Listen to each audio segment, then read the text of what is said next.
E vamos chamar, já está aqui nos nossos bastidores, a querida Fernanda Melchiona, direto de Genebra, na Suíça, que pelo visto está frio. Querida Sinara, apanhando aqui pro computador, como sempre. Noite e frio, na verdade. Agora eu tô em Turim, mas o mesmo fuso. 5 horas e frio, né? São Frio. 23 e 24 lá, então, né? Tá quase na hora Exatamente. de E eu dormir. confesso, tu sabe que eu sou gaúcha, eu não sinto falta do frio. Ah, eu não Você sinto sabe, eu falta vou do contar frio. para você uma história engraçada. Tem uma amiga, Flávia de Leon, que ela é gaúcha, e ela morava aqui em Brasília e fazia qualquer friozinho, ela estava toda agasalhada, sabe? Aí eu dizia, menina, mas você não é gaúcha? Ela falava, gaúcho não é pinguim. Exatamente. E nem tudo que é gaúcho gosta de frio, que é o meu caso, né?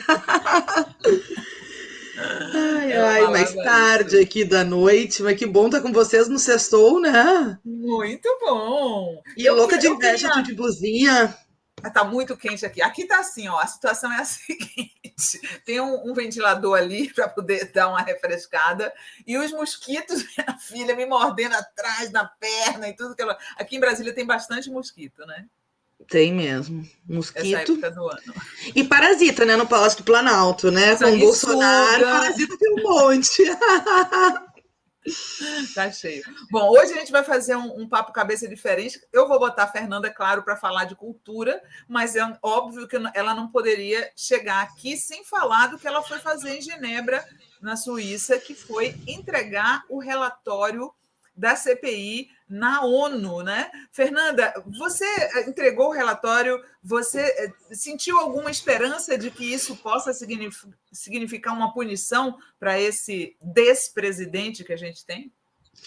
Olha, Sinara, assim, eu acho que primeiro te contar que eu vim para um evento que eu acompanho faz um tempo, que é desde 2019 a busca por um tratado internacional que regule e que rompa a impunidade das multinacionais, porque o que eles fazem no Brasil, como a Vale fez em Brumadinho, em Mariana, não pagou a indenização, 1000 dias de impunidade, eles fazem toda a América Latina, no sul global, vêm, devastam nossas florestas, violam direitos trabalhistas, e depois que eles saem do país, você não consegue mais responsabilizar, eles têm mais poder que muitos países. Então tem uma campanha de vários movimentos sociais, e um caso que começou em 2014, e há 7 anos está se discutindo um tratado vinculante com poder internacional para acabar com essa rede de impunidade. Essas coisas na ONU demoram, né? O tratado vinculante, o negócio. Mas enfim, tá indo e tem muita gente em movimento. O pessoal dos Amigos da Terra estava aqui. MAB e gente do Brasil, ONGs, entidades, movimentos sociais que acompanham uma rede parlamentar. Foram os parlamentares da esquerda europeia que me convidaram.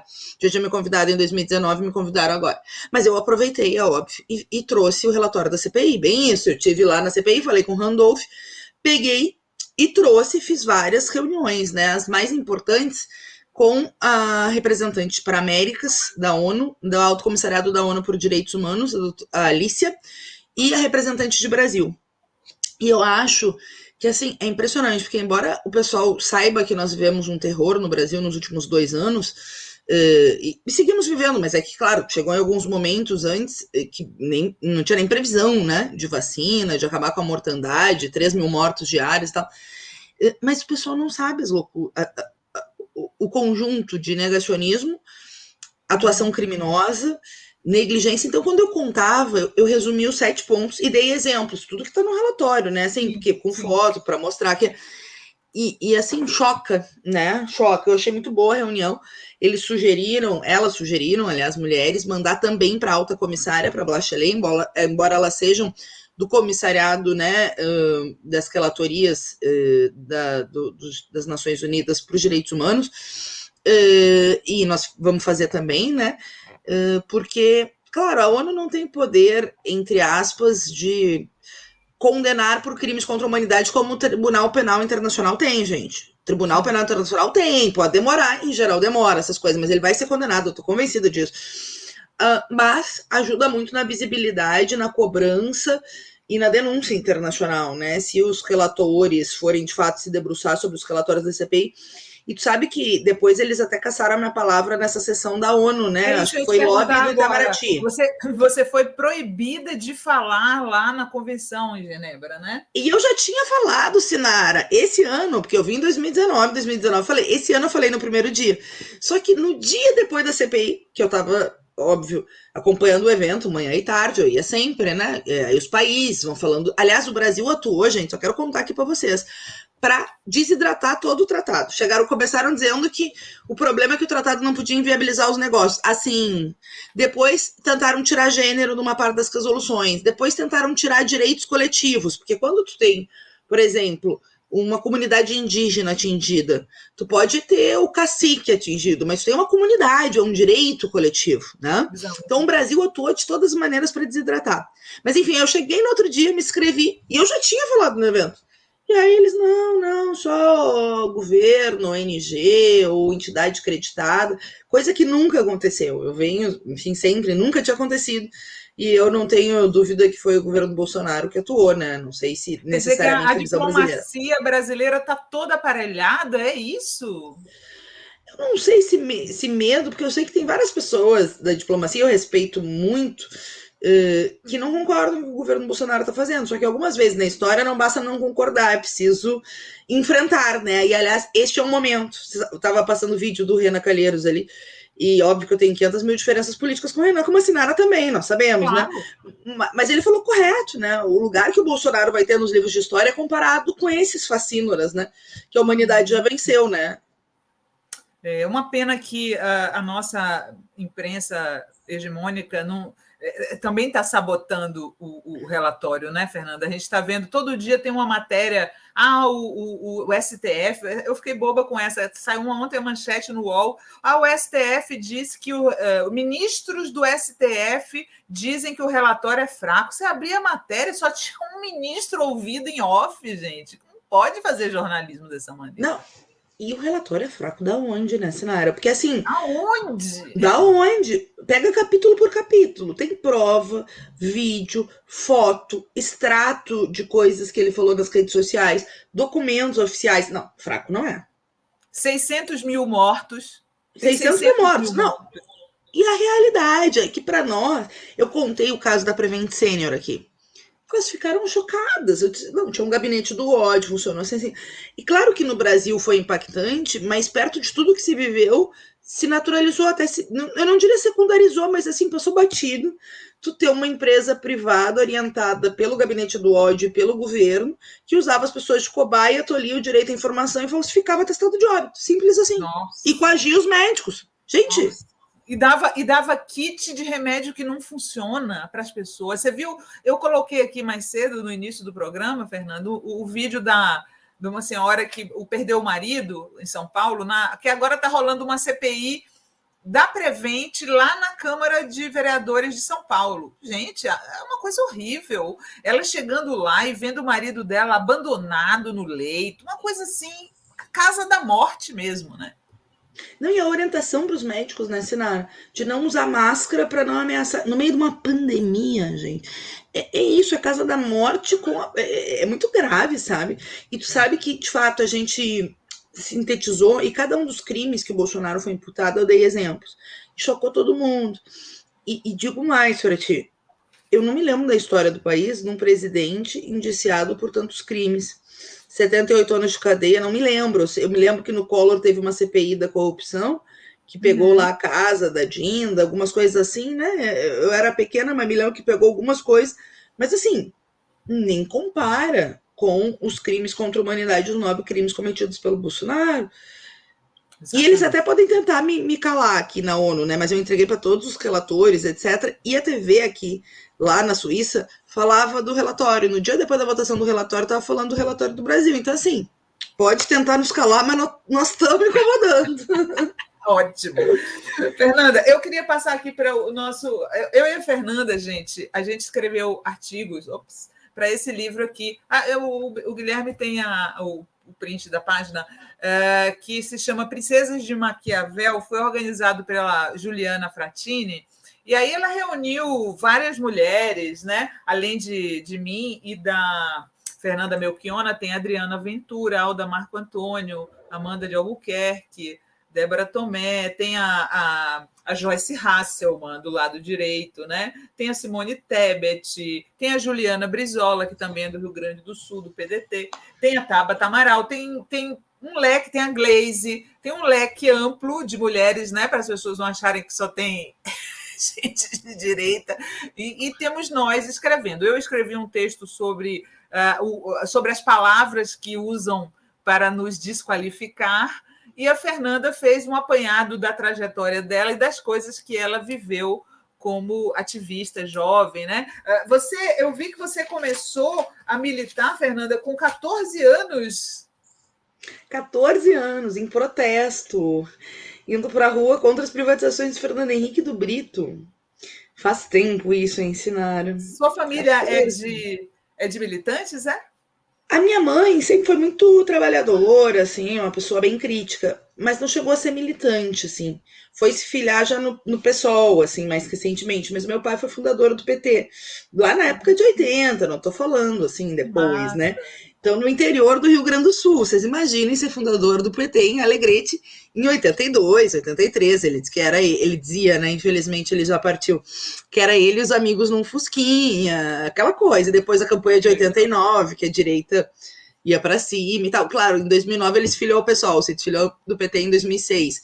Mas a história militante, a maior parte da vida dele foi no PT em Alegrete, que, para quem não conhece, é na fronteira oeste do Rio Grande do Sul, que é a maior cidade em extensão de terra e do Rio Grande do Sul, não sei se não é do país, mas que obviamente a classe não, né, tem muito latifúndio, então é uma cidade muito conservadora.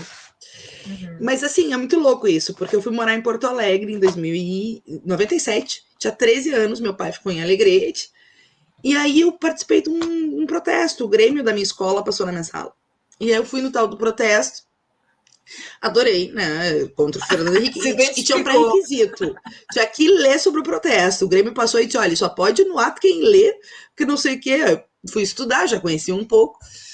E aí me achei, né? Depois eu fiz, enfim, fui em outra palestra, aí eu decidi por conta me filiar internamente ao PT. E claro, aprendi muito com meu pai, tem esse berço, mas não foi diretamente ele que me convidou, ao contrário. E aí enfim, você vai estudar biblioteconomia já você fala que você é uma leitora voraz, né? Você já vai por esse gosto pelos livros, é que você vai estudar biblioteconomia? Verdade, Sinara. Basicamente por isso. Eu tinha uma dúvida do que fazer. E aí conheci uma bibliotecária muito legal em Alegrete. E aí me falou do curso, aí fui fazer. Mas assim, eu gosto muito da profissão. Só que o curso trabalha pouco com leitura, assim, não tem muitas cadeiras de literatura. É mais arquivismo, né? É, classificação, catalogação. Tem cadeiras até de mais sociais, mas mais leitura, que é o que eu gostava, assim. Depois eu vou fazer letras na FAPA, só que aí tu imagina a pessoa. Sai às 6 da manhã para trabalhar, eu trabalhava em Gravataí, 6h30. Batia ponto das 8 às 5, voltava para Porto Alegre, descia no centro, pegava um ônibus super lotado para chegar na FAPA 7, chegava atrasada, 7h10, 7h20, fazia a aula, terminava 10h30, chegava em casa às 11 da noite, lavava a louça, aí no outro dia às 6 da manhã. Aí desisti, né? Mas eu adorei o curso de letras. Na extinta FAPA, nem existe mais. Com letras, né? Fiz um semestre e aí sim tinha as literaturas que eu gostava. E você entrou nessa luta, Fernanda, sobre essa história do Paulo Guedes querer taxar os livros, né? Uma coisa assim bizarra num país de tão pouca leitura. Esse ministro imbecil queria taxar os livros. Há quantas anda esse negócio? Olha, ele deu uma perdida, porque eu acho que nós que agimos bem, nós todos, né, que lutamos contra, e intelectuais, jornalistas, artistas, escritores, leitores, assim, educadores, foi uma resposta meio rápida. Tem um abaixo-assinado que juntou mais de 1 milhão de assinaturas de 7 meninas. 7 meninas, eu conheci, elas foram numa audiência pública lá na Câmara, que a gente foi maravilhosas. E aí, foi tão pesado, porque é tão escandaloso, né, é a ideia de que o pobre não pode ler, porque tu vai taxando e vai aumentar, obviamente, o preço do livro. E na prática é uma estratégia da extrema-direita, né? Óbvio, tem que ser inimigo do livro da leitura. Como não está muito na moda botar fogo em livro, como o Hitler, o Mussolini faziam, eles tentam evitar que as pessoas possam acessar o livro, né? Mas, enfim, é a ideia da extrema-direita. Mas foi tão pesada a reação que teve uma audiência lá na Câmara que o Paulo Guedes chegou a dizer que nunca quis taxar os livros. Ele que já tinha dito que só rico lia. Enfim, mostra que a gente está vencendo, temos que seguir firme, né? Mas, a princípio, tô achando que nós podemos e venceremos essa. A Geisa Costa Meirelles está falando que a Feira do Livro de Porto Alegre começando hoje. Olha que legal. Escritor homenageado, o Fabrício Carpinejar. Que bacana. Para mim, eu trabalhei muitos anos como repórter de literatura na Folha, e a minha feira favorita sempre foi a de Porto Alegre, né? Porque ela é na rua, todo mundo vai, não tem que pagar a entrada. Eu achava muito simpático. Ai, coisa boa ver isso como gaúcha e como adoradora da feira também, né? Porque é delícia. E aquela parte das crianças maravilhosa, em política de incentivo à leitura, adoro. E sempre tem gente muito legal, né? Os balaios. Sim. Eu me lembro de 2011, levaram o Tariq Ali, gente. Eu adoro o Tariq Ali, já tinha lido As Barricadas do Poder, achava o máximo. Ter a oportunidade de conhecer o Tariq Ali. Depois a gente fez até um evento com ele na Câmara de Vereadores. Muito legal. Eu realmente sou fã. E aí, Fernanda, tem uma coisa interessante que você fala no seu texto aqui do livro Princesas de Maquiavel. Quando você começou na política, você tinha timidez diante do microfone e você observou que os homens não tinham essa timidez. Por quê? E sabe, Sinara, que foi um negócio que foi indo. Eu sempre tive timidez. E eu acho que foi movimento estudantil e depois ainda no início dos mandatos parlamentares. E que não era só eu, né? Em todas as meninas que eu compartilhava, assim, tem essa coisa do microfone. Que eu acho que tem a ver com essa divisão, né, sexual dos papéis, que começa na escola, não, que começa na infância. Porque para as meninas a gente dá panelinha, dá geladeira, dá o ferrinho de passar. Não digo a gente individualmente, porque eu já não dou. Depois que eu refleti sobre isso, nunca mais. Mas assim, né? O bebezinho para Little Mami e tal. E para os meninos, a bola, o carrinho, etc. Que tu vai criando uma ideia de que o espaço público é o espaço masculino e o espaço privado, o espaço doméstico é o espaço feminino. E depois na escola, as meninas mais dois, são dela com ela, né?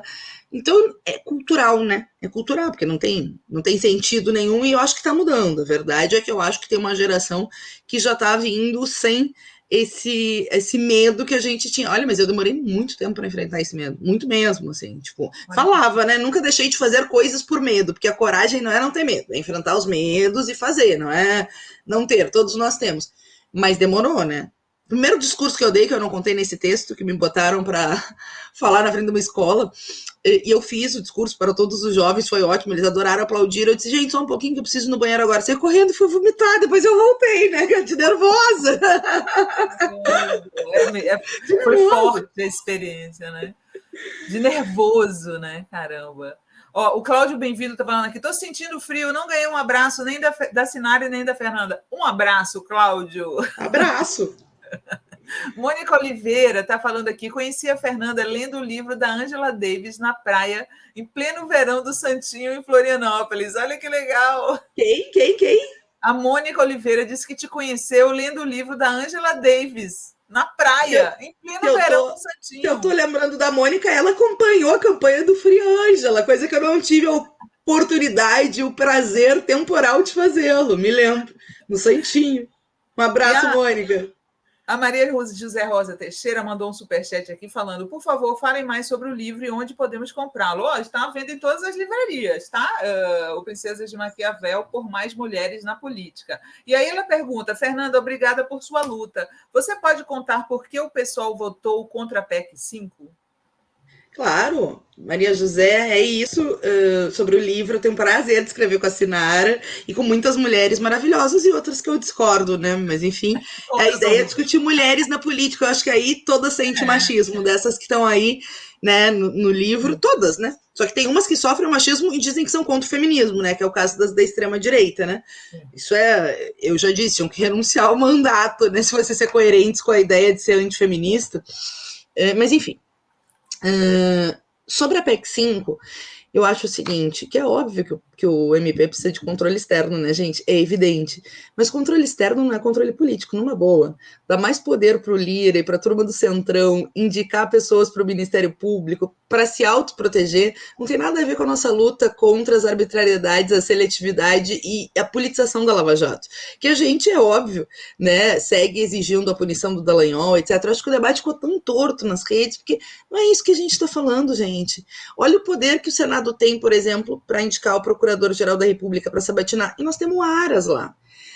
E sabe, isso não é controle externo, porque é óbvio que o Ministério Público não pode não ter controle externo e só eles se controlarem. Eu tenho total acordo com isso. Agora, o debate é se a Câmara dos Deputados, que não somos nós, não sou eu, ou enfim, outros deputados e deputadas do nosso Câmara, a Erundina, o Freixo, enfim, não é... É o Lira, o Eduardo Bolsonaro. Eu falei para as pessoas, Fernanda, eu comprei essa briga porque muita gente nas redes estava colocando que quem votou a favor era contra a Lava Jato e quem votou contra era a favor da Lava Jato. Isso é um reducionismo inadmissível, porque a PIB, por exemplo, a Associação dos Povos Indígenas, era contra a PEC justamente por essas questões que a Fernanda está falando. Então, assim, obviamente que a PEC do Paulo Teixeira era boa e o substitutivo era ruim. E não nos levou a um consenso. Então, se não nos levou a um consenso, não tinha outro jeito, né, Fernanda? Não, total. E outra coisa, né, Sinara? Eu não gosto de reducionismo, né? Quando passou a PEC lá na CCJ, até falei, o controle externo é outra coisa, porque a PEC era simples, ampliava em uma indicação à Câmara e ao Senado. Não sei se é o melhor, não acho que seja isso no controle externo, mas não era uma barbaridade como o relatório final. O relatório final era uma barbaridade, gente. Os nossos promotores, defensores de direitos humanos, poderiam ser, inclusive, punidos com, enfim, perda do cargo. Inclusive, a expectativa de quem votou a favor era que o Senado melhorasse, o que não era garantido, né, Fernanda? Que o Senado fosse melhorar o texto. Melhor, então, não votar, né? Porque, óbvio, ou assim, vota controle externo com outro conteúdo. Porque o que levou a Bia Kicis a votar a favor da PEC? Que ia dificultar a atuação do Ministério Público em direitos difusos. O que ela está dizendo?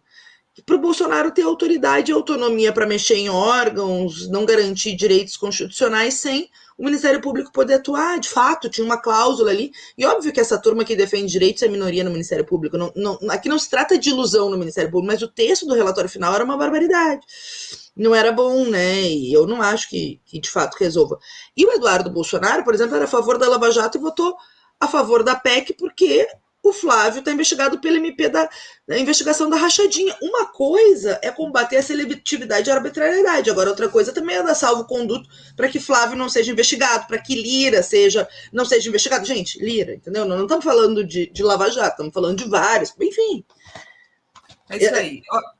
Olha só, o Heitor Paladinho, a sua mensagem não tinha aparecido aqui, Heitor. Ele mandou: parabéns, gigante Beluso, parabéns, Sinara, que sorte justa nessa data. Eu entrevistei o Beluso e era aniversário dele hoje. Foi uma coincidência. Ai, que ótimo! Foi demais. E aí, tem mais uma coisa que eu quero que você comente, né? Você falou que desde o começo tem essa questão do machismo, obviamente. Eu acho que não tem mulher nesse mundo que não sentiu isso, né? O que você acha do esquerdomacho? Ele existe, Fernanda? Claro. Eu acho, claro, que... o que acontece? Nós somos uma sociedade machista, né? Então, todas as pessoas, ou enfim, até as estruturas, são reflexo, ou sentem, ou reproduzem de uma certa maneira, etc. Tem os esquerdomachos, tem os que tentam aprender e que estão dispostos a isso, né? Porque também tem uma parte do movimento, né? Uma parte minoritária que diz, não, o problema é sempre os homens. Olha, eu tenho muitos companheiros da classe trabalhadora que quero que estejam conosco nessa luta. É óbvio que as mulheres encabeçam, né? Não é assim... É contra um machismo estrutural que também é reproduzido, ou muitas vezes tem do esquerdomacho. O direito macho é muito pior, né? É hegemônico na sociedade. O extrema-direito macho, então, é um reacionário de carteirinha. E quando é estrutural, até mulheres reproduzem o machismo, né? Então, é isso. Mas eu tenho certeza que existe. Não secundarizo, não, né? E precisa ser combatido em todas as fileiras, né? O machismo. E aí a Fernanda conta, gente, que ela começa lá na Câmara de Vereadores, e aí é o ponto que eles adoram atacar a mulher, a forma como ela se veste. Fizeram um concurso, olha que bizarro!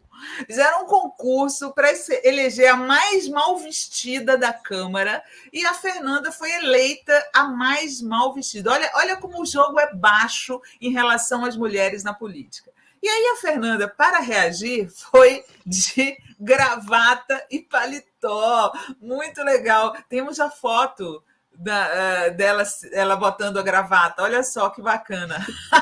Botou muito criativo. Resolveu colocar gravata para desafiar o vereador que estava querendo atingi-la não pelos seus projetos, não pela sua forma de pensar, mas pela sua roupa. Recentemente aconteceu a mesma coisa com a Dani Monteiro, lá no Rio de Janeiro, que foi vestida dessa maneira, a maneira como ela se veste, e sofreu uma série de ataques, e também teve deputado, né, porque teve um vereador na época da Fernanda que quis fazer um projeto de lei para dizer como as pessoas deviam se vestir, como que os parlamentares deviam se vestir, e a mesma coisa aconteceu com a Dani Monteiro. Olha que loucura, né? Eu achei tão legal o visual dela. Eu acho que essas coisas de dress code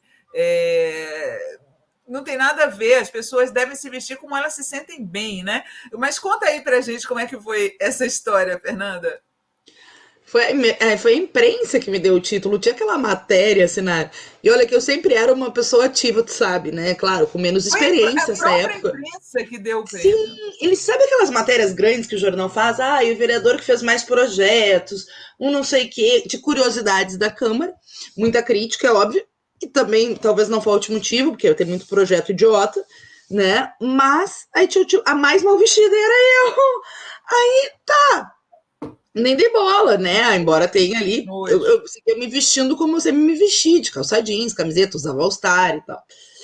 Aí, um dia eu tô numa comunidade que sempre alaga lá quando chove, que fechou até o posto de saúde, enchente e tal. Papá, fui lá com o povo. E me liga o Pedro Ruas, que é um querido. Diz, Fernanda, não quero te deixar chateada e tal, mas o Tessaro fez um projeto de lei sobre como as mulheres têm que se vestir e até fez alguma referência meio indireta. Tuas roupas, me ligou na parceria, evidentemente, me defendeu, eu não tava nem lá. Menina, eu fiquei enlouquecida, fiquei furiosa. Eu sou braba, assim. Todo mundo tem defeitos e qualidades. Eu sou uma pessoa braba, assim. Embora simpática, é uma qualidade. Furiosa. Fiquei furiosa. Aí tava com o Bernardo, por que não vamos fazer uma ironia? Boa. Aí, de terno e gravata. Eu chego todo dia e todo mundo, nossa, ela se adaptou. Ele me olha e diz, tá bonita. E eu assim, ai. Aí eu vou pra tribuna e diz, pois é, esse debate da roupa, não sei o quê. Se o problema de atender o povo, da falta de médico, da enchente que faz anos que acontece nas ilhas, é a gravata, tá tudo bem, eu vou botar a gravata todo dia. Bota a gravata assim, todo dia eu vou vir de gravata. Se vocês resolverem isso. Mas o problema não é a gravata, o problema é que tem muito engravatado, que papapá. Bom, resumo da ópera, tem um pronunciamento que tá no YouTube, política não é para engravatados, na época não tinha tanta rede, né, foi 2009 isso. Mas foi um dos primeiros que viralizou na nossa... Eu me lembro que a gente tinha 100 e poucos seguidores no Twitter, viu? Aí crescemos no Twitter, mas 2009, né, gente? E aí foi capa do jornal. Resumo da ópera, o cara teve que arquivar o projeto. Vencemos o debate. Ridículo. Mas é ridículo, né? E é um elemento de machismo total, porque incomodava ele as minhas roupas. Particularmente, né? Jovem, baby look, fora Sarney, fora não sei o quê, camisetas políticas. E você era bem jovem, né? Você tinha quantos anos? 24. Você vestia de acordo com sua idade. Normal. Sim. Não, eu nem me maquiava, comecei a me maquiar depois dos 30, que aí começou as manchinhas, então, né, era mais despojada, digamos. E também tem um elemento de querer se distanciar do povo, né, Sinara? Porque mesmo para homem, que é obrigado a usar terno e gravata, coisa que eu acho ridícula também, é quase assim uma coisa de tentar se separar, né, do que é o povo brasileiro. É óbvio que tem gente que trabalha de terno e gravata, mas uma ampla minoria, né? Assim, comparada com o povo, então... É uma coisa bem elitista, digamos. É uma combinação de machismo, elitismo, machismo, elitismo e desocupação, né? Que tem que não ter o que fazer para ficar fazendo projeto de lei sobre roupa de pessoas, né? E aí esse mesmo cara foi para cima de você, né? Querendo te bater, o tal do autor do projeto? Esse não, esse foi o do Esse PSDB, já o foi Luiz Braz. outro. Foi outro. Chamou ela Guria de assim, chegou merda. para ela, Gritava.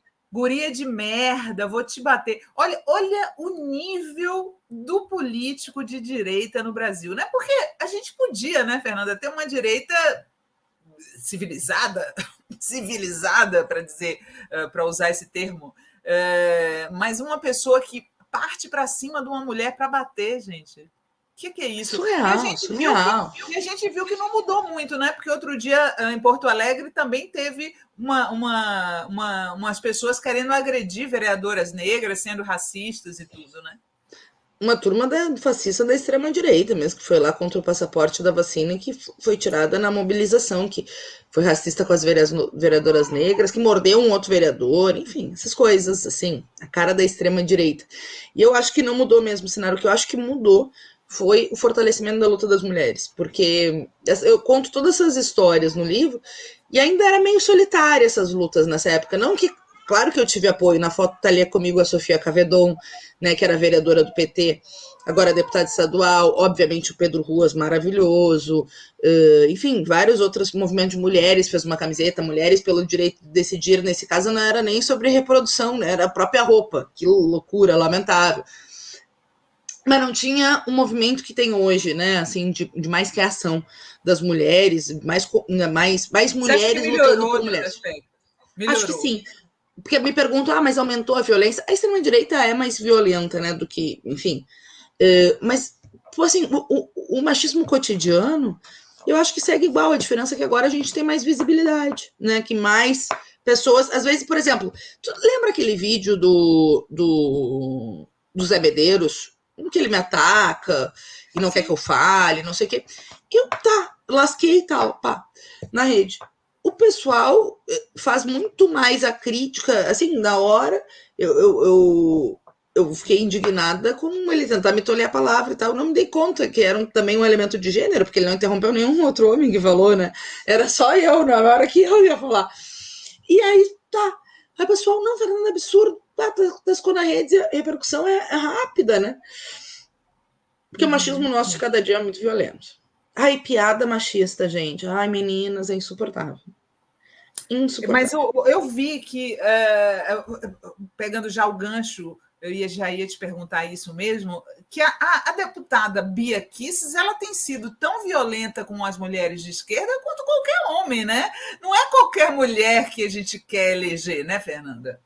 Exatamente, não basta ser mulher, tem que defender o direito das mulheres. Quando o cara lá, o Éder Amaral, falou que ia nos tirar a palavra, que a gente não ia acordar, no outro dia ela ficou quieta.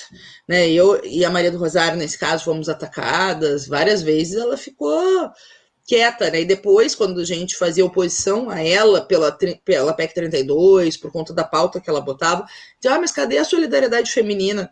Não, nós nunca atacamos a Bia por ser mulher. Nós nunca fizemos nenhum comentário sobre a questão de gênero, ou roupa, ou qualquer coisa que o valha, ou aparência, etc. Isso é divergência política profunda, estratégica. Isso é enfrentamento. Não é esse papo, não é mulher. Uma mulher não pode enfrentar outra mulher, ou mesmo um homem fazer um debate político. O debate político é uma coisa, né? Interrupting, não sei nem como pronuncia a ideia de interromper sempre as mulheres, violência, agressão. Ai, gente, cantada, não, não. Eu digo, assim, tipo, eu escolho os machismos de cada dia, porque, assim, eu escolho no sentido de quais eu vou enfrentar publicamente, porque se tu ficar contando, é cotidiano, né? Cotidiano. Você acha que Assédio, ridículo. Ridículo.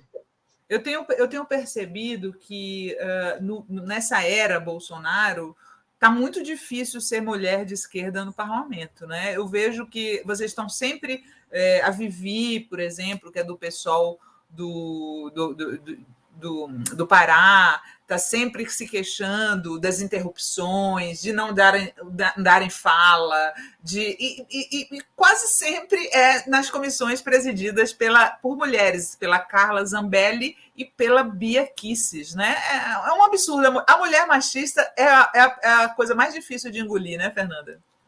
E que reproduz completamente e vai além, né? Defende a extrema-direita que nos ataca. O caso da Vivi foi um escândalo. O ministro foi lá, nenhum outro parlamentar foi interrompido. Na hora da fala da Vivi, a Carla liberou os microfones, a Zambelli, para que ficasse interrompendo a fala dela, ainda mais com essa coisa virtual, né, Sinara, que tu não tem nem como. Era aquela no auge da pandemia, e eu tenho a impressão que sim, óbvio, porque a extrema-direita tem um elemento de machismo estrutural, né? Não tem como tu assentar uma sociedade reacionária como a que eles defendem sem tentar liquidar as liberdades democráticas e o protagonismo das mulheres, dos trabalhadores, dos LGBTs, dos negros e negras. Então, eles vão reagir, vão tentar retroagir as conquistas que nós tivemos. Mas também tem uma coisa, porque eu acho que as mulheres no parlamento, em geral, né, do nosso campo, as mulheres são as mais combativas. Na hora do pega para capar, tá a mulherada lá na frente. Sâmia na reforma da Previdência, nossa. Enfim, a gente poderia falar de várias, né? Erundina ocupando a mesa com o Temer, né? Da legislatura passada, mas igual, sempre firme. Enfim, olha, eu adoro e digo para você que as pessoas de direita dizem, algumas, né, isentonas, dizem assim: esse negócio de ter político de estimação, quero declarar aqui que Fernanda é minha política de estimação, Sami é minha política de estimação, Maria do Rosário, o Lula é meu político de estimação. Eu acho que é ruim essa história de dizer que não tem político de estimação, porque a gente coloca como se fossem todos iguais e todos no mesmo balaio. Não é. Alguns me representam mesmo. A Fernanda me representa, a Sami me representa. Então, isso é bom, isso é positivo. obrigada, querida, que honra minha, né? Eu também tenho meus influenciadores de estimação, tu é uma delas, maravilhosa. E assim, né, ter pessoas que tu gosta, que tu acredita, não significa que o ali, a Sinara não discordar de uma ideia, isso é da vida, isso é normal, Claro. mas a gente tomar posição é útil, porque ser isentão também acaba fortalecendo o lado mais forte, né? Quando a gente resolve não tomar lado, que não é um lado individual, mas um pensamento político de uma luta, né? Que a gente encabeça junto. É igual o Renato Giannini falou na palestra que eu fui mediar esses dias. Geralmente, quem fala isso vota nos piores políticos possíveis. É verdade. Exatamente. O Cláudio Bem-vindo está falando aqui. Fernanda, fale um pouquinho do avanço do PSOL em eleger uma mulher preta periférica professora na Câmara Municipal de São Paulo. Oi. Ele falou para você falar sobre a mulher preta periférica professora na Câmara Municipal, é isso? Eu não entendi bem, Cláudio, sua pergunta. Na Câmara Municipal de São Paulo, Eu tem vou a pedir para ele. Luana Alves, tem a Erika A Rinto. presidente municipal do PSOL em São Paulo se chama Débora. Acho que é isso que ele está falando. Da presidenta. Deve ser. E Mulher ótimo, né? Ter mais preta, mulheres periférica e professora de representativas matemática. na política. E das exatas ainda, nesse caso, né? Exatamente. Uma professora de matemática. Ótimo.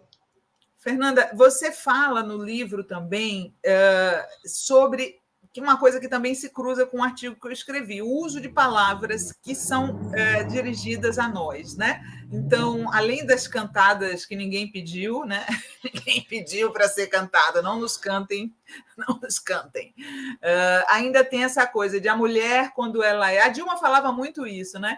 Eu sou uma mulher cercada de homens meigos, né? Porque todo mundo só falava a Dilma impositiva, a Dilma não sei o que, usavam uns termos contra a Dilma que não usavam contra os homens, né? E aí você disse, quando você faz um discurso mais forte e tal, louca, histérica, esse tipo de baixo nível, os homens não usam uns contra os outros, né? Nunca, ao contrário, se o homem faz um discurso forte, ele é corajoso, ele é firme, etc. Sempre contra nós, louca, histérica. E aí, né? Qualquer uma de nós, a Dilma, com essa questão de chamarem de autoritária, eu me lembro outra coisa, né, Sinara? Quando ela se elegeu a primeira vez em 2010, o que comentavam da roupa dela, eu cheguei a pensar, mas gente, eu não quero saber qual é o tailleur que a Dilma vai usar, o sapato ou o corte de cabelo, entendeu? Porque não fizeram isso com o Lula, não fizeram isso com o Bolsonaro, não é assim, não fizeram isso com nenhum homem. É bom que não façam com um homem. Acho que a Cristina Kirchner uma vez falou, numa entrevista, perguntaram quantos pares de sapato ela tem. Acho que não tenho certeza se ela perguntou, mas quantas vezes você já perguntou isso para um homem? Que importa, né? E nesse caso é isso, né? Louca, violenta, histérica, Além da desequilibrada. coisa. Mal comida, mal comida. Mal comida Gorda, clássica, né? gorda, Gorda. baranga, além de chamar de puta, né? A Dilma foi chamada de tudo, gente. A Dilma foi chamada de tudo. Kenga, eu me lembro de um cartaz que saíram com um cartaz escrito tira essa Kenga daí. Como é que pode uma senhora, uma mãe, né, avó? Eu acho assim, parece que esse pessoal não teve educação doméstica. Às vezes eu tenho essa impressão. Eu acho que não teve mesmo e vai reproduzindo, né? Porque também socialmente tu vai reproduzindo o machismo. Lembra daquele adesivo absurdo da gasolina que fizeram dela de perna? Eu achei aquilo, assim, ó, o ó, né? O ó do, o ó do forogodó, né? Como a gente diz lá no sul, uma expressão que a minha mãe usava muito, assim, um absurdo, machista tremendo. Quantas vezes tu já viu um adesivo dessa maneira, né? Você Uma acha que violência. o golpe contra Dilma foi movido pelo machismo? Eu acho que foi uma combinação de fatores, mas certamente ajudou, né? Ser uma mulher, enfim, acho que o machismo também é parte desses combustíveis, né? Mas acho que uma conjunção de fatores, né? Do golpe parlamentar ali, da organização da extrema-direita, da tentativa do Romero Jucá com o Supremo, com tudo, livrar os deles, né? Conforme ele fala no áudio, de uma série de fatores. Mas obviamente a violência que ela sofreu foi mais brutal por ser mulher e talvez a própria realização do golpe parlamentar da forma que foi, né, tenha um elemento machista e misógino. No discurso não tenho dúvida, assim, no discurso contra ela. É o cartaz esse que tu falou, o adesivo, as coisas absurdas que falavam dela por ser mulher, né? Então eu acho que eu acho que não é a única coisa que explica, mas certamente tem um elemento de machismo. O Heitor Paladin está falando aqui: Hitler chorava no banheiro? Nunca saberemos, menos importa. O que é relevante é que o discurso do Renan é histórico e nos coloca a todos de esquerda do lado certo da história. Sem dúvida, né? O discurso do Renan foi muito importante. Fernanda, essa semana a gente teve um debate nas redes sobre essa história da liberdade de expressão, né? Muita gente de extrema direita defendendo que é liberdade de expressão ser machista, ser racista, né? Ou, nossa, teve um cara aí o tal do Monark que ele fez uma pergunta assim: mas não pode mais ter opinião racista? Eu não posso ter opinião racista? Ele perguntou isso. Né? E aí, com relação a esse Maurício Souza, aí, o cara do vôlei, muita gente falou: mas isso é liberdade de expressão. E muitas vezes a gente é alvo de críticas machistas e eles dizem a mesma coisa. Para você, Fernanda, qual que é o limite da liberdade de expressão hoje? Liberdade de expressão nunca pode ser liberdade de opressão, né, Sinara? Uma coisa é enfrentar o machismo, né? Outra coisa bem diferente é promover a violência, promover a intolerância, promover o ódio, o racismo. Dando um exemplo concreto para pegar e inverter o argumento. Eles dizem que a liberdade de expressão é combater o machismo. Quando é que tu já viu o movimento feminista ou as mulheres dizendo que estão lutando para oprimir os homens? Nós não lutamos para que as mulheres matem seus maridos. Nós não lutamos por isso. Nós lutamos para que elas deixem de ser mortas. Nós não estamos lutando para que as mulheres e os homens recebam 30% do salário das mulheres. Né? Não é isso. Nós lutamos por igualdade. Essa é a diferença. A luta antimachista ou a luta feminista é emancipadora das mulheres.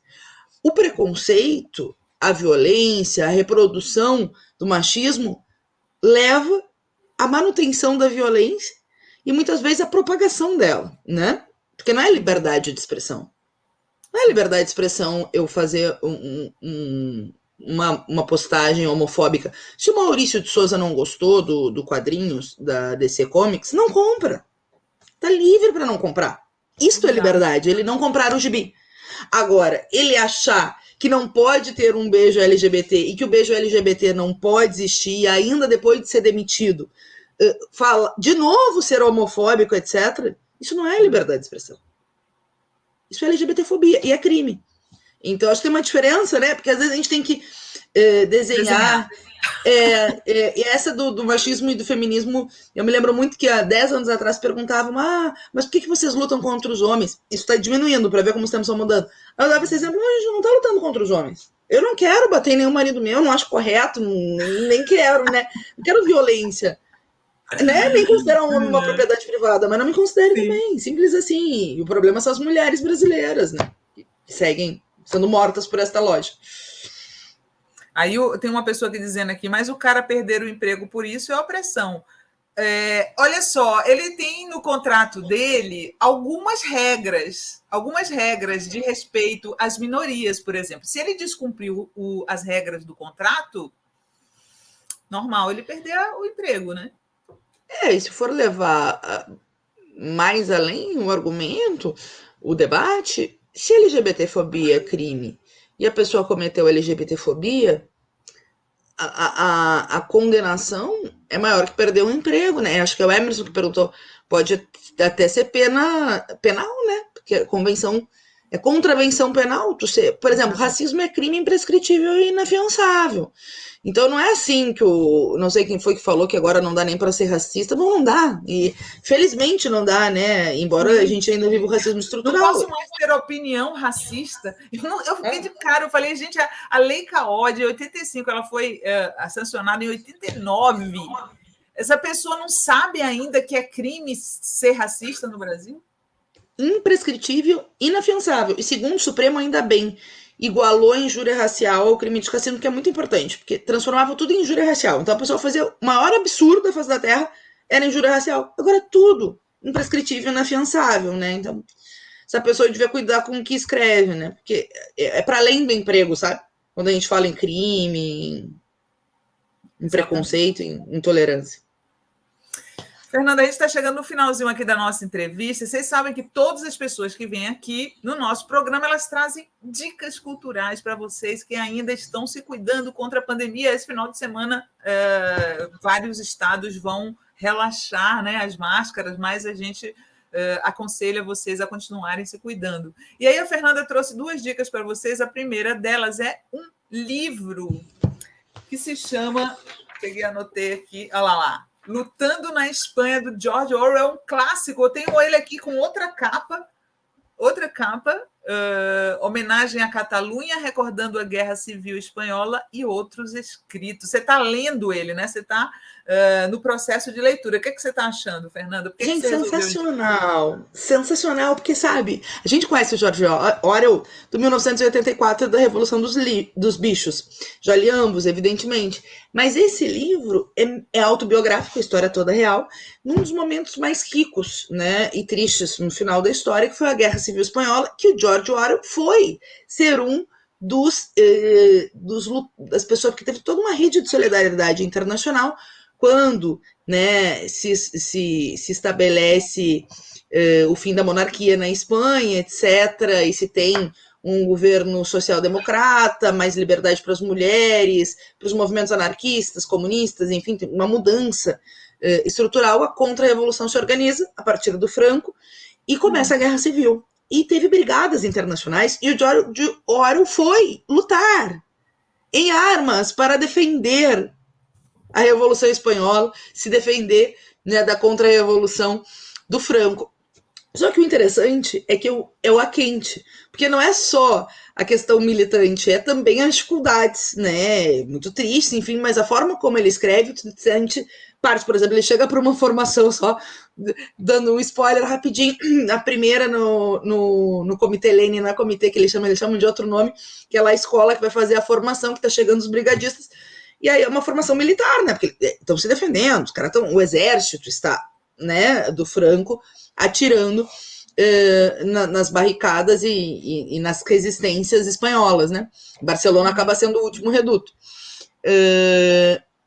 E aí ele chega para a formação militar e não tem uma metralhadora, não tem uma arma, não tem arma para fazer a formação militar, porque não tinha arma para o pessoal que queria defender a revolução. E aí vai dando os problemas, mas também de uma forma muito divertida, realista, e uma aula também sobre a Guerra Civil Espanhola, né, que foi o preâmbulo também do franquismo, claro, depois o Franco vence, mas também da Segunda Guerra Mundial, né? Da ascensão do nazismo, do fascismo. Então foi um pouco esse preâmbulo. E eu acho mais lindo saber que o escritor que a gente gosta foi militante, né? O Hemingway também teve lá e tal, na Guerra Civil Espanhola, mas o George Orwell ficou quase um ano. Se eu não me engano, eu não cheguei até lá, ele fica até tomar um tiro, né? Ele toma um tiro, não morre, mas eu não cheguei até lá, né? Isso é spoiler, você spoiler de outros. A dica. Adorei a dica. Eu li um livro dele, até estava dando um Google aqui para lembrar o exato título para dizer para vocês. Na Pior, em Paris e Londres. Gente, é muito interessante esse livro, porque é um dos primeiros livros, Fernanda, do tal jornalismo literário, né? Então, o que ele faz? Ele vive como uma pessoa muito pobre em Paris e Londres, tanto como um sem-teto, como trabalhando num hotel em Paris, na pior escala da cozinha, né? Vamos dizer, abaixo de todo mundo ele está. Nossa, é sensacional também esse livro, mostra muito bem como eu até cito ele num artigo que eu escrevi sobre criminalização do sem-teto, né? Que é uma coisa recorrente, né? Eles fazerem bancos que os sem-teto não podem dormir, eles fazem de tudo para transformar a vida dos sem-teto no inferno. Então, a questão de dormir, eles tinham um lugar, Fernanda, que eles alugavam a corda, the rope, eles alugavam a corda para você ficar pendurado, sentado num banco, pendurado na corda, dormindo. Olha que tristeza. Quando chegava de manhã, eles cortavam a corda e a pessoa caía. Eles pagavam para dormir desse jeito. É mole? Nossa, que loucura. Sabe que esse eu não li, já estou levando a dica. Não sei os outros, já fiquei interessada, né? Eu recomendo muito. O Vilmar Origi está recomendando também o Janela de Orwell. É muito interessante, ele está recomendando aqui também. E o Zé Luiz Dias, o fotógrafo, está contando aqui uma outra coincidência que ocorreu hoje. Fernanda bibliotecária, e hoje é o Dia Nacional do Livro. Exatamente. Eu postei lá o Dia Nacional do Livro, abertura da Feira do Livro. Muitas legal. coisas. E aí, a outra dica da Fernanda, achei muito curiosa e surpreendente, viu? Vocês vão se surpreender, que eu nunca imaginei. Eu acho que eu peguei o trailer, Guilherme, não lembro agora? Da segunda dica da Fernanda? Deixa eu ver. Não peguei o trailer, vou citar aqui, é a foto, exatamente, do Grey's Anatomy, essa série que ela está na 17ª temporada e a Fernanda está assistindo, achei muito engraçado. Por que você acompanha e indica essa série, Fernanda? Olha, não... A Sinara, ela me perguntou o que eu estava lendo para fazer a dica cultural, né? Eu falei, eu sou verdadeira. Eu tô vendo Grey's Anatomy. Eu tenho uma loucura, eu vou contar. Eu adoro seriados médicos. Eu ainda não vi aquele outro do jovenzinho que faz o doutor. Pessoal, sempre quando eu falo que eu conto essas peculiaridades, eu adoro seriados médicos. E adoro, adoro também os Criminal Minds da vida, assim, adoro. Bom, cada um com essas coisas. Esse tem a novelinha, Grey's Anatomy é meio novelinha, tem romance, é médico. Então, tem algumas coisas sobre combate à intolerância nas temporadas passadas, mas a 17ª é uma temporada que trabalha muito com o tema do Covid, que trabalha, porque acontece no hospital, dessa perspectiva dos profissionais da saúde, muito triste, é Covid, né, gente, nos Estados Unidos, e também com os preconceitos, né, sobre a forma do sistema de saúde tratar os negros, os imigrantes, no caso dos Estados Unidos, mas se a gente pegar, aí não é nem o sistema de saúde em si, né, é quem são os mais atingidos pelo vírus, porque lá, assim, como tudo é pago, então, assim, os imigrantes, os negros e negras têm muito mais dificuldade, e a série trabalha muito com isso. Mas eu fiquei pensando sobre um livro que eu comprei, que eu não comecei a ler ainda, que é a continuação do Tempo Entre Costuras, de uma escritora chamada Maria Dueñas. Só que a série tá no Netflix e chama O Tempo Entre Costuras. Esse eu super recomendo, é uma temporada só. É lindo, tem romance, tem piadas, no sentido de ser engraçado. Mas tem espionagem, tem o cenário da Segunda Guerra, é a costureira Cira, né? Sim, eu não assisti ainda, eu adorei a dica, O Tempo Entre Costuras. O tempo Entre Costuras, desliga, já liga no primeiro, é uma temporada só, é lindo, lindo, lindo, lindo, e eu comprei o livro, que eu não comecei a ler, por isso eu não vou indicar, da continuação, mas como eu já li outro livro dela, que é o La Templança, o Destino da Templança, não me lembro, eu acho que a pena, As Filhas do Capitão também eu li, acho que a pena dela é muito boa, deve ser boa a continuação, que a Síria é uma costureira, que tem um tema lá que eu não vou dar spoiler, no sentido romântico, e acaba no Marrocos, numa situação delicada, vai costurar e acaba virando espiã, né, na Segunda Guerra, e aí, bom, aí vocês vão ver a série. Eu procurei, gente, quando ela falou da série, e parece que tem na TV Brasil também, viu? Parece que tem na TV Brasil. A TV Brasil parece que comprou essa série... O Tempo de Costura, né? Como é o nome? Entre Costuras. Entre Costuras. Então assistam na TV Brasil, né? Pra gente dar um... Não é? Né? A Leda Terezinha Heine, que está dizendo aqui que também acompanha a Grey's Anatomy e que já assistiu o seriado que você indicou. E a Angélica Pinto diz que já leu o livro, que é ótimo. A Juliana Ferucchi fala que é uma coisa que me incomoda, que ela fala, tem muito sexo no hospital entre a equipe. Eu falei, nossa, eu comecei a ver todo mundo trepa com todo mundo. Eu acabei desistindo por causa disso. Eu achei meio forçada aquele sexo. Parece que os médicos têm tanto tempo assim, né, para ficar transando. É novelinha, isso é parte novelinha, né? Não quer dizer que não aconteça por aí, mas certamente com aquela intensidade não acontece, né? Só que eu acho uma coisa só legal, Sinara, porque quando a gente vê a novela, eu pelo menos, quando eu via, eu parei de ver em 2001, 2002. A mocinha, não sei o que, sofre o vilão e vive eternamente feliz com o mocinho no final. Isso não tem no Grey's Anatomy, né? A coisa é rotativa. E eu acho interessante porque a vida né? Claro que tem casamentos que duram para sempre, mas no geral, né, gente? Tudo passa e a vida são histórias. Então eu achei mais... Isso é mais realista, pelo menos. A Terezinha, Leda Terezinha está falando assim, é verdade, aqui nos plantões...